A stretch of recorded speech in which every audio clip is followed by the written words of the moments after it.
He didn't just want to win. He needed to control everything, the ball, his teammates, himself. And one day, that need for control exploded into a moment the entire football world still calls terrifying.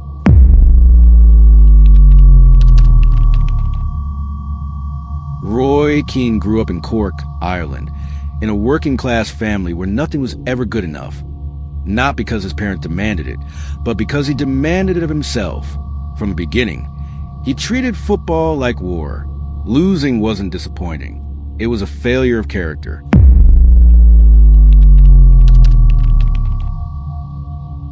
By the time he became captain of Manchester United, that mentality had turned him into something the club both needed and feared.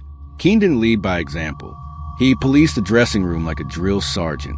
Teammates described walking on eggshells, terrified of becoming his next target.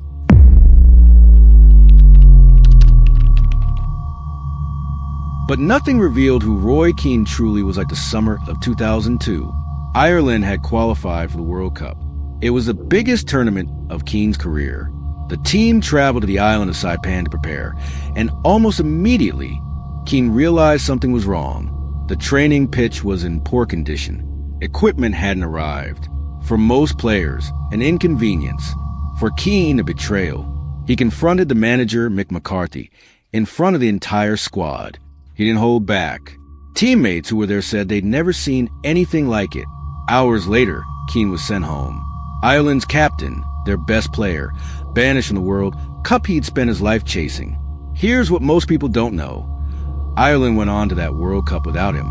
And in the round of 16, they lost to Spain on penalties. One kick away from the quarterfinals. One kick away from a run that might have defined the nation's football history. Would Keane have made the difference? Nobody will ever know. But the players who were there have spent 20 years wondering the same thing. And the story didn't end in Saipan. For over a decade, Keane and McCarthy never spoke. Two men who had built their careers on discipline and control couldn't bring themselves to have a 5-minute conversation. It wasn't until 2011, 9 years later, that they finally shook hands in public at a testimonial match.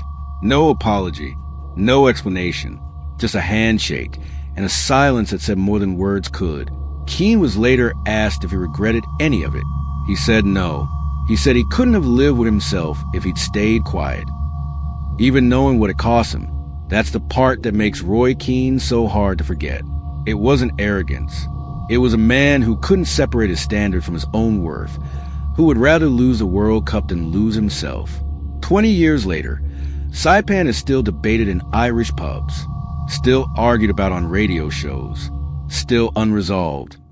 Because nobody, not even Keane himself, can fully answer whether it was integrity or self-destruction. Maybe it was both. If you want more stories like this, the minds behind the game, not just the goals, subscribe. This is Football Psychology.